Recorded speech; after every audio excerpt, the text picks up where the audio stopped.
Next we got the Bills and Texans. I mean, what am I talking about? Stefon Diggs is now traded to the Texans. Now, I have been gone, chat. Now, look. I gotta get my schedule together. That's the bottom line, bro. I gotta get my schedule together, bro. That's what it is, all right? Now, I've really been focused on my gaming channel. You know what I'm saying? If you want to subscribe, read just Madden videos right now. You know what I'm saying? We're gonna eventually do all games, but as of right now, we're doing Madden videos. So if you want to check it out, Almighty CT, link in the description. But that's where I've been at, y'all. All right, that's where I've been at. We've been streaming every day. You know what I'm saying? But like I said, I'm gonna get my schedule together. We start doing offline reactions, and then streaming the game. All right. So I don't know what I missed. All right, we're gonna check out both of these videos. All right. Oh yeah, Rashee Rice, whatever the fuck his name is. We're gonna just check it out. All right. Hit the like button and subscribe button.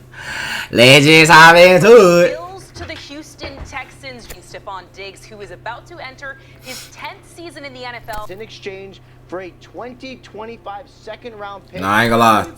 Wow. CJ Stroud. Wow. For two franchises, and in my opinion, it makes an up-and-coming team an absolute contender, and a team that was consistently a contender have a lot of questions to answer for themselves. So before we get to the content, make sure you drop like, subscribe, and turn on notifications to help the channel grow. We're currently racing my basketball channel, The Flight Mike, to 1 million subscribers, and we currently have a little lead on us. Now that we get all that out of the way, work! Yes, sir. Subscribe to the microphone, y'all. Following the 2019 NFL season, the Buffalo Bills finally decided that the project QB that they drafted, Josh Allen, wasn't a colossal draft bust after all. Thanks to some help from Brian Dable, Josh Allen started to fulfill his potential, throwing for 20 touchdowns and 9 interceptions, leading the Buffalo Bills to a 10-6 record. His completion percentage definitely left something to be desired, but since there is a quarterback on a rookie scale contract, the Buffalo Bills had the luxury of trading for a top-tier wide receiver in the NFL. And this is common practice in the NFL. Anytime you have a quarterback on a rookie scale contract who has shown even the tiniest bit of promise, you want to pair him with an elite wide receiver just to make him a little bit more comfortable offensively. Examples of this include when the Arizona Cardinals decided to trade for DeAndre Hopkins for Kyler Murray's second season. The Philadelphia Eagles trading for A.J. Brown. But even then, though, if you do have a good team who's like at the end of the day, they could just double team them. You know what I mean? Like, if you only have one receiver on your team, that really doesn't change not anything, to be honest. Anything. But I understand the vision, though.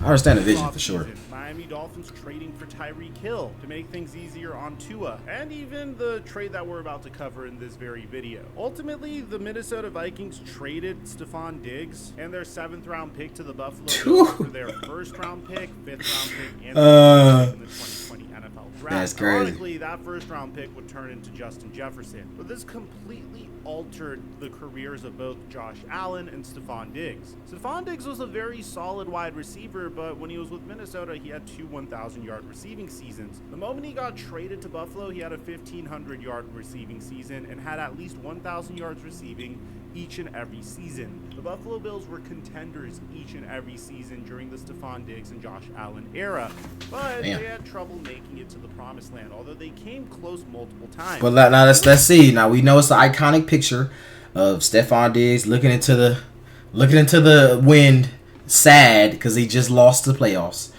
Will he do the same with the Texans now? Now, I ain't gonna lie. I feel like low-key, he has a better chance. Let's be honest. I feel like the Bills low-key one of them cursed franchises, just like the Cowboys. Sorry, bro. Furthermore, sorry.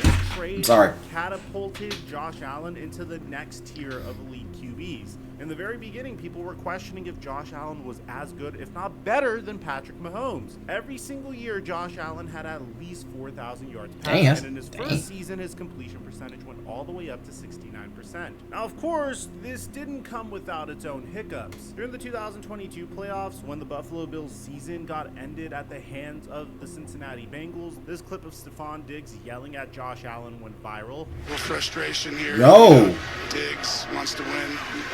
You know, he's a highly emotional player. And even as recently as last season, Stefon Diggs freaked out on the sideline after struggling against the Jacksonville Jaguars and destroyed a tablet. And through it all, I will admit Josh Allen handled Stefon Diggs' tantrums very well, and it's just a testament to Josh Allen's leadership, saying he's a competitor. He's a fiery competitor. I'm tired of hearing all this nonsense from people. There's a lot of guys in the league that have the same fire that don't get talked about. He's a lot of our juice on the sideline, making sure the offense is staying up and energized as possible, and we feed off of that. Meanwhile, from Stefon Diggs' side of things, you didn't really get that type of energy consistently. There's all these questions about, was it Stefon Diggs that made Josh Allen the quarterback that he is? And Stefon Diggs wouldn't defend Josh Allen to the same extent, but at the same time, he was very respectful. Like when the Buffalo Bills lost to the lowly Denver Broncos, and Stefon Diggs only had 3 receptions on 5 targets for 34 yards that night, which resulted in Ken Dorsey getting fired. Stefon Diggs' brother Trevon said, "Let's not forget, he didn't start going off until my brother got there." And Diggs' response was very professional. He said, "I'm not responsible for how other people feel. Anybody in this room for that matter. A reporter, a player, even my own brother. I love my brother, and the space my brother is coming from is my family. You want to know how he feels, you got to take it up with him. Putting me in a position or me having a conversation with my brother, that's in-house family rules. But for me, I can't combat or answer all the questions as to why. That's something you're going to have to ask my brother." Now, here's the craziest part about this. Once again, Stefon Diggs was placed in a similar situation last night on Twitter in response to a video that RG3 made about whether or not Stefon Diggs is essential to Josh Allen's success. When I look at Josh Allen and I look at the relationship that he has with Stefon Diggs on the football field, it is clear that Stefon Diggs is the peanut butter to his jelly. He's the brown sugar to his oatmeal. And the only way that we're going to find out Allen doesn't need Stefon Diggs is if he leaves. I don't want to see that happen. And to be honest, I really didn't agree with RG3's take here. The Buffalo Bills championship window is briefly shut, and I'm going to get to why in just a sec. No, don't show Lions clips. Don't show Lions clips. Like you're paying off a debt that needs to be paid. But the important part about this is, in the comment section, one fan asked, does Josh benefit from having a top-tier wide receiver? Yes. Is he essential to his success? No. Stefon Diggs asked, are you sure? And then this morning, we found out that... Let me know in the comments, y'all, how y'all feel. Officially been traded. Yes, according to Adam Schefter, the Buffalo Bills are trading Stefon Diggs to the Houston Texans. Now, let me know, Bills fans, how y'all feel about this. I know y'all sick to y'all stomach. Kind of like how we was when we lost against the 49ers, all right? Probably going to see a lot of y'all ribs in the next couple of days because I know y'all not going to eat nothing. Y'all can't sleep, eat nothing. You know what I'm saying? Y'all be lonely, depressed in your room. I understand. I know how I feel, bro. Sick to y'all stomach. I know how I feel. All right? But there's nothing I can say, bro. Honestly, I ain't gonna lie, bro. The Bills fucked, bro. The Bills fucked, bro. Who they have now? Who do they have now? And the compensation, I must admit, is absolutely insane. They're fucked, This is bro. an incredible haul for a 30-year-old wide receiver. The Buffalo Bills He's received 30? Minnesota's 2025 Are you serious? second-round pick, which was acquired when Oh, the dude. Texans traded back with them. This is how the Minnesota Vikings have the 11th pick and the 23rd pick. They sent one of their second-round picks this year to the Houston Texans, and the Houston Texans are trading that pick for Stefon Diggs. The Texans received Stefon Diggs, a 2024 6th-round pick, and a 2025 5th-round pick, and a lot of Buffalo Bills fans are pissed off about this. And I don't blame Buffalo Bills fans for being pissed off about this, because when you look at your team's offseason in a nutshell, it seems like you guys are just parting ways with a lot of good players that you used to have. I mean, you released Tre'Davious White, then you released Jordan Poyer, you released Mitch Morse and Saron Neal and Nyheim Hines, which created about $25.96 million in salary cap space. And then on top of that, you trade Stefon Diggs, which, by the way, incurs a $30 million dead cap hit on your team this season. These are moves of a team that's trying to get better and contend this year. These are Dang, so they tired. They tired of BS. Trying to rebuild. Dang, that's crazy. I think of it more as the Buffalo Bills are just paying off a debt. The Buffalo Bills were over the cap entering this offseason, and they were doing everything that they possibly could so they could get more cap space for the future. And that's essentially what they're doing. They're just trying to clear up cap space. Don't think he Ronaldo? Competitive in the future. They went all in the past, bringing bringing in players like Von Miller, for instance. And eventually, you need to pay off your debt, especially as Josh Allen's cap number increases. In 2024, his cap number is going to be $30 million. The year after, it's going to be $43 million. The year after that, it's going to be $63 million. So this is just a move that they're making in order to get underneath the cap, and so they could have flexibility for the future. But don't get me wrong, it's not really a move that excites Buffalo Bills fans, and I could understand that. At the end of the day, they didn't really have a choice, and you also have to compare this to other significant wide receiver trades. I mean, the LA Chargers traded their 30-year-old star wide receiver to the Chicago Bears and got a 4th round pick for him. The Cowboys traded Amari Cooper a couple of off seasons back and got a 6th round pick for him. So getting a 2nd round pick for Stefon Diggs is incredible. From the Houston Texans perspective, I have never seen a team rebuild so quickly, and it was all because I ain't gonna lie, what they did. Brilliant trade that they made in the They past. did, bro. Trading They did. Deshaun Watson for multiple 1st round picks on top of getting the 2nd pick in last year's NFL draft and hitting on the drafting of CJ Stroud really set this team up. And I guess the lesson to learn from this move, at least for franchise. And then y'all see too, bro, it's the same with the Lions. You know what I'm saying? Remember, we had no chance of making the playoffs once upon a time. But now 2025, 2024, 2025, Super Bowl champions. You know what I'm saying? It's it's the new life, bro. It's a new life. It's a new life. New life. You shouldn't pursue your quarterback until you have a plethora of assets available to build around him, or the quarterback should be the final piece of the puzzle. I'm looking at you, Carolina Panthers, that rejected multiple 1st round picks for Brian Burns 15 months before trading him for pennies on the dollar. I'm looking at you, Carolina Panthers, that decided to gut out your entire roster to trade for the #1 overall pick in last year's NFL draft and put your quarterback in the worst possible situation to succeed, and then scapegoating your head coach for it. And that's no shade against the Carolina Panthers or Carolina Panthers fans. It's just, if you want to succeed in the NFL, you need to manage your assets remarkably, or you need to draft Patrick Mahomes. It's one or the other.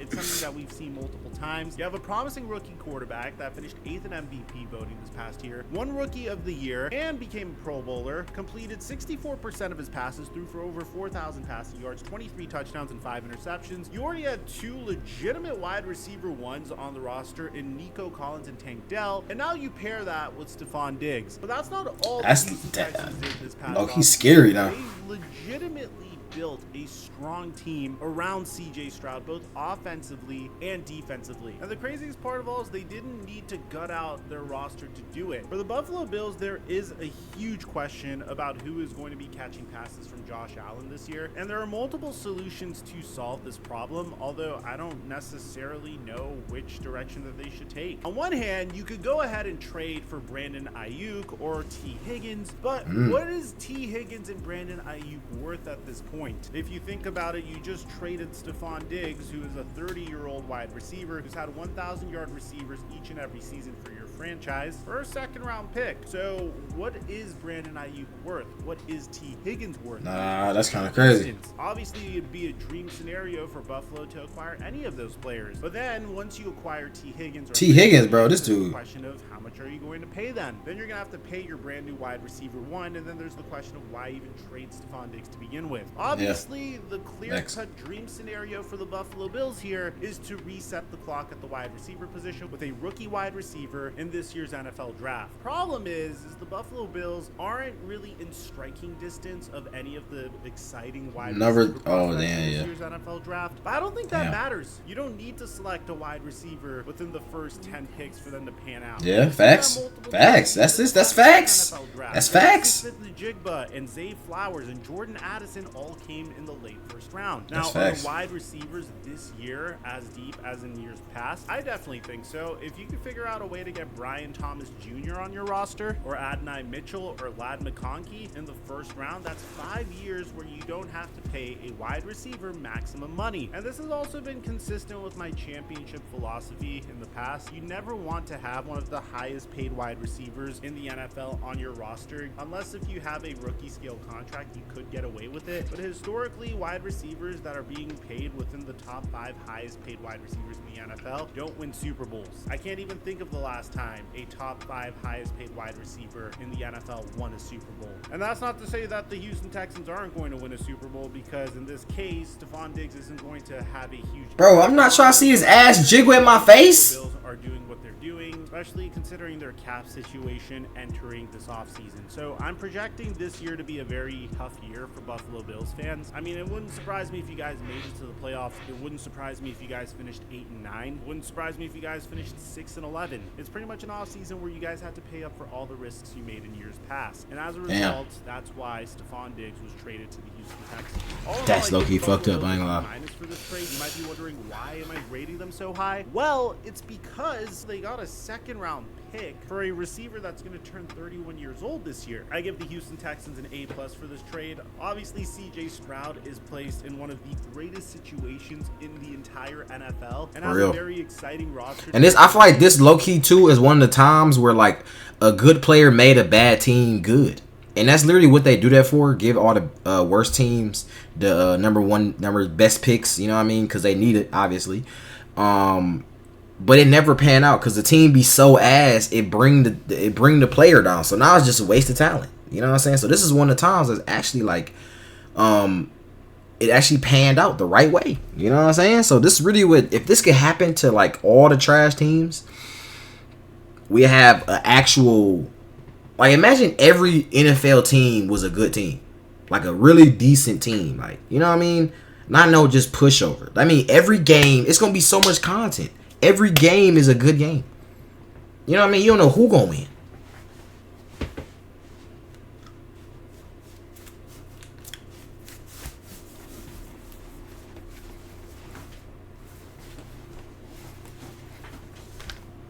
I think the Texans crushed this offseason, and I can't wait to see the Texans take the next step. Let me know in the comment section down below what you guys think about this. Yeah, I ain't gonna lie. This is that was crazy. I ain't gonna lie. Now,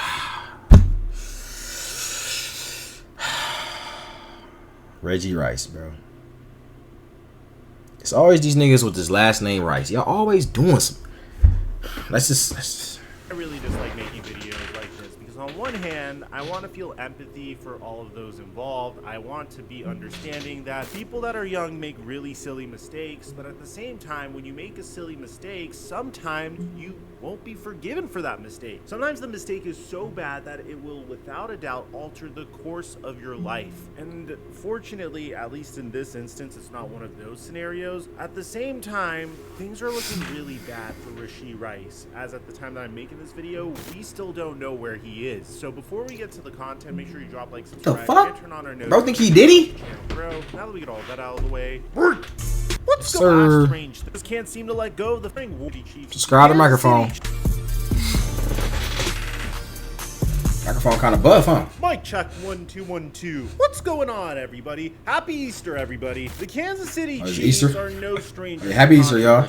I mean, before the Super Bowl, Pat Mahomes Sr. was arrested, and even before that, last year, following the Kansas City Chiefs Super Bowl victory over the Philadelphia Eagles, you would see their young, emerging wide receiver one do some very strange things, like declaring war against. Why you say it like that? Some very strange things. What the fuck that nigga do? Whoa. For one, What you mean? Very strange things, like declaring war against the fans of his former team. Like, you remember when Kadarius Toney got into Twitter beef with Giants 366? Yes, sir. You said Kadarius Toney just can't seem to let go of the fact that Joe Schoen didn't want him. He responded saying, "ID gaff about Joe or the Giants. Y'all spoke on me," and I responded, "Oh yeah, the comments don't make you tough." And then any nigga, bro, I thought we stopped this shit in like middle school, bro. Any nigga who type with, instead of a C, you type with a K because you're what? You're a blood or some shit? You not a Crip? Come on, bro. That shit is lame, bro. That shit is lame. I'm not gonna lie to you, bro. I'm not gonna lie. And all the women out there, I've heard women say when they see guys text them like that, it's a turnoff. Let me know, all the girls. Is it a turnoff if you see somebody texting like that? They turn all their C's into B's or K's or whatever. You know what I'm trying to say? Let me know. or the Why you Giants. stop this shit in middle school, bro? I'm not gonna lie. Oh yeah, the comments don't make you Not gonna lie, bro. goofy. And it'll get even more bizarre with Kadarius Toney, as he was literally Butterfingers. threatening fans on social media, asking some fans for an address so they can meet up and actually throw down. Like, what the bro? Oh my god, this nigga right here. Like, bro, you would think, you'll forget that he's in the league. Motherfucker, you already won. Don't you understand you're winning in life? You don't understand that. It's like a rapper blowing up, and then people in his comments saying slide, like, you know how they play slide for Vaughn, slide for Vaughn. Now, if Lil Durk go actually slide for Vaughn, now he gonna throw his life away just because of some internet trolls. You know what I'm saying? And then you can never, on top of that, you can never win. You can't win on the internet. You can't win. Let's be honest. You can't win on the internet, bro. If you do slide for Vaughn and you actually slide, now you threw your life away. Everybody gonna laugh at you. Oh my god, like this is Pooh Shiesty. Bro was the hottest out. Now he in jail. What the, for doing what? I think he was trying to rob somebody. Like, bro, you're literally a rapper, a famous rapper. Already got money. Why are you robbing this? Like, bro, y'all you want to try to be street too bad? Look at this, Addy. You're not about to like keep telling yourself that. Why are you arguing with nigga? It's gonna be a hour-long video, bro. Asking some fans for an address so they can meet up and actually throw down. Probably my favorite. Nah, that's hilarious. And you dropping balls. You can't even catch balls. You can't even catch balls. You can't even catch balls, nigga. Why the, bro? This whole time he been showing you. He been showing us a compilation of your best drops, not your best catches, drops, nigga. And you got the nerve. They should have really. We're just waiting for him to get cut off the team. We just waiting, bro. We're just waiting, bro. You talking about Miss Danny Jones? Apparently he missed me. I can show you the call log. He calling me, blowing me up. Fuck you talking about, hoe ass? Give a fuck about no music shit you talking about. You ain't slid on no block. You ain't pulled up on me yet. You ain't talking about shit within my DM. Pull up or shut the fuck up. Period. Well, tell that nigga stop calling me then if he don't miss me. Get your pussy ass on my DM. You dropping an addy. Fuck. So obviously the Chiefs are no. Bro, this gotta be. Receivers that could get. Yo.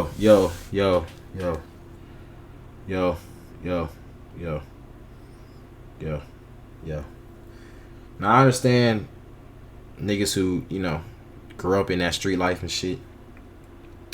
I understand, bro. But at the same time, no one wants to just be in the hood for the rest of their life. If you make it out the hood, motherfucker, you made it out the hood. You don't gotta be hood no more. You don't have to. You don't have to. Who, like, I'm confused why all these famous niggas still want to be hood. Ja Morant. Why? It's like, why, bro? What are you going to prove? And 9 times out of 10 is some little Timmy in New Arlington, Texas. And all you do is in this room all day, beating his shit and texting on Twitter. And you arguing with him. Talking about send Addy. Come on, bro. Come on, bro. Come on, bro. And ultimately, Come on, bro. figured out who Kadarius Come on, bro. was. He is a solid wide receiver, inconsistent. We thought he was. Drops passes at the worst times, and probably shouldn't be depended on as a wide receiver 1. Is he a wide receiver 2? Well, the jury's out on that. But the Kansas City Chiefs, like wide receiver 70 maybe. To try to figure out who Patrick Mahomes' next wide receiver 1 is going to be. This past offseason, they pursued Marquise Hollywood Brown and signed him to a 1-year prove-it deal. Pretty much the same contract that they gave Juju Smith-Schuster 2 years ago. But Marquise Hollywood Brown might be the Kansas City Chiefs' brand new wide receiver 2, as it Yeah. seems like the Chiefs were able to find their wide receiver 1. The fact that Chiefs even won like this is crazy. NFL draft this past year. Rashee Rice was a high upside wide receiver from SMU selected by the Chiefs this past year in the NFL draft. And this is something that the Kansas City Chiefs have been doing regularly ever since they traded away Tyreek Hill. You see, once you have players like Patrick Mahomes and Chris Jones that you have to sign to these large lucrative contracts, obviously you're going to have to make downgrades at other areas of your roster. So you don't have the luxury of paying Tyreek Hill $30 million a year annually and making him the highest paid wide receiver in the NFL. But that's okay, because typically you don't win a Super Bowl by having the highest paid wide receiver in the NFL on your team. Tell me the last time a team won a Super Bowl with the highest paid wide receiver in the NFL on their team. Oh wait. So the strategy was very simple. Crazy. The Chiefs were doing everything they could. Low key, you think about Tom Brady. Tom Brady never really had nobody, to be honest. He never really had nobody, bro.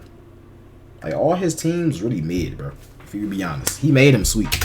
He made him good. So the moment that he left, they decided to sign Marquez Valdez-Scantling because he was very fast, but at the same time, he had stone hands. As a matter of fact, that seemed to have been the trend for the Kansas City Chiefs for a while. They Where's drop selected set? Sky Moore in the NFL draft as well, because at the same time, he was very quick, but his abilities to actually make some difficult receptions the way Tyreek Hill would left a lot to be desired. And they were taking shots on almost any wide receiver they could. They brought in Juju Smith-Schuster for a year, which worked out really well because they were able to win a Super Bowl, and they would even take flyers on players like John Ross. But without a doubt, the most successful wide receiver that they had was the wide receiver that they found in the second round of the 2023 NFL draft. An individual that Patrick Mahomes clamored for, and even some draft pundits were calling a major reach. A wide receiver that got almost 1,000 yards receiving in his rookie year en route to a Kansas City Chiefs Super Bowl, and without a doubt a wide receiver that many NFL fans, myself included, are expecting to take the next step in his second season with the Kansas City Chiefs and Patrick Mahomes. There's no question about it. Whoever is the wide receiver 1 for Patrick Mahomes and the Kansas City Chiefs can have his life completely changed for the better. Another 3 seasons with Patrick Mahomes throwing him the football, and there's no question in my mind that this could be a guy that commands a top 10 wide receiver salary to play with the best quarterback in the NFL on one of the best teams in the NFL. Unfortunately, whenever you're 23 years old, you make horrific mistakes, and there are times where these horrific mistakes. And then too, like,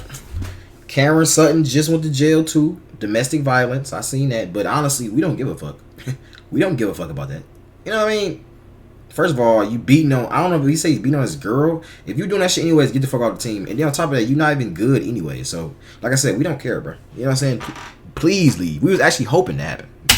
And the clear example of hoping this he left. is none Not. other than what happened. We was hoping that he left, not his girl getting beat on. Chill. Henry Ruggs III. Henry Ruggs III was 23 years old when he decided to get drunk at Topgolf, get behind a Corvette, drive 3 years old. Another. Then what happened with Henry Ruggs III? Henry Ruggs III was 23 years old when he decided to get drunk at Topgolf, get behind a Corvette, drive 156 miles per hour, crash into Tina Tinter's car that resulted in her car exploding and burning her and her dog to death. Which not What only in the ended hell? Tina Tinter's life and ruined her family's life. So he got life in prison? Also ruined Henry Ruggs' life. And there's no way you could really come back from that. Even if you're speaking from a purely selfish perspective, Henry Ruggs lost out on tens of millions of dollars and has to live with the fact that he ended a poor woman's life each and every day for the rest of his life. That's fucked up, bro. He lost out on one of the most lucrative opportunities. Wait, hold on. We gotta look at this. We gotta look at this up real quick.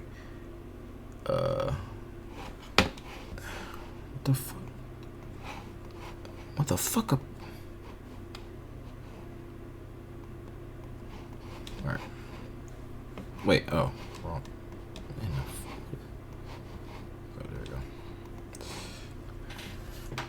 Henry Ruggs sentence. He got life in prison, didn't he? Sentence. What? 3 to 10 years? There's no way he about to get.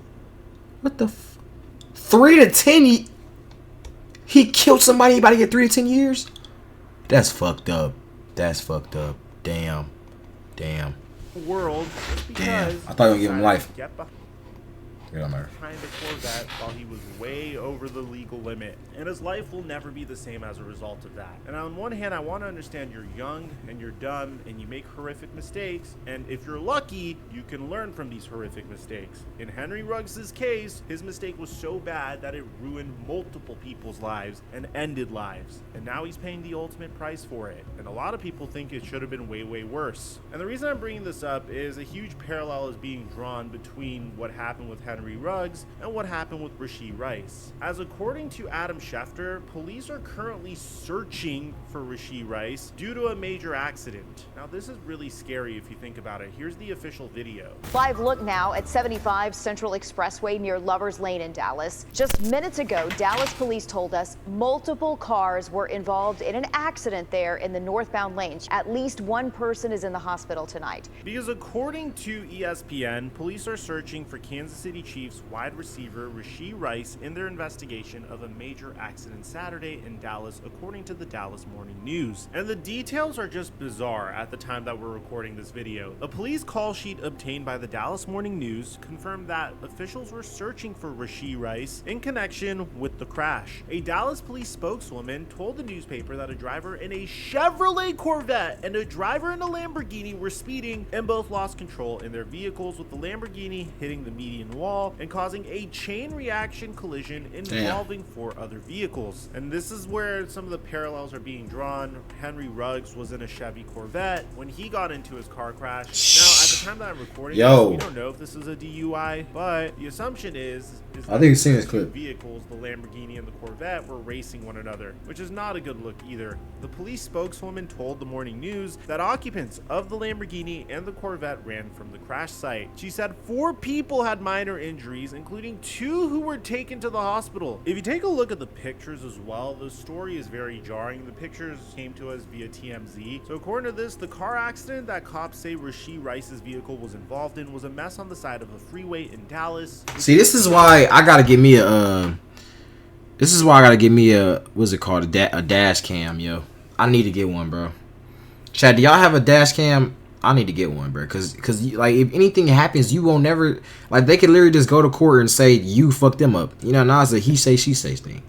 You know what I'm saying? These cameras literally the best thing of all time, bro. Best thing of all time. Let me remind myself, bro. I'm gonna look it up right now, bro. How much them cost? It probably don't cost that much. The photos from the scene that TMZ obtained, including what we're told are some of the occupants beelining it out of there. And I think that's the worst look of all. I mean, getting into a car accident and then just running out of there, kind of an admission of guilt. Maybe you're $60 after doing $100. reckless. Also, I personally don't respect it, but as you can take a look at the pictures, you could obviously see how bad the damage was done. Not only do you see what it all looked like once first responders arrived, but eyewitnesses tell us these photos also capture some of the guys who were allegedly in the 2 cars involved in causing this mess, and you can see them casually leaving the scene. So there are 5 dudes specifically in question here, and we're told once the dust settled, they all popped out of the Corvette and the Lambo, both of which are alleged to have been speeding before things went south, and walked away along the side of the freeway. Unclear where they went. And then these niggas so dumb, they don't remember you're in the middle of the road,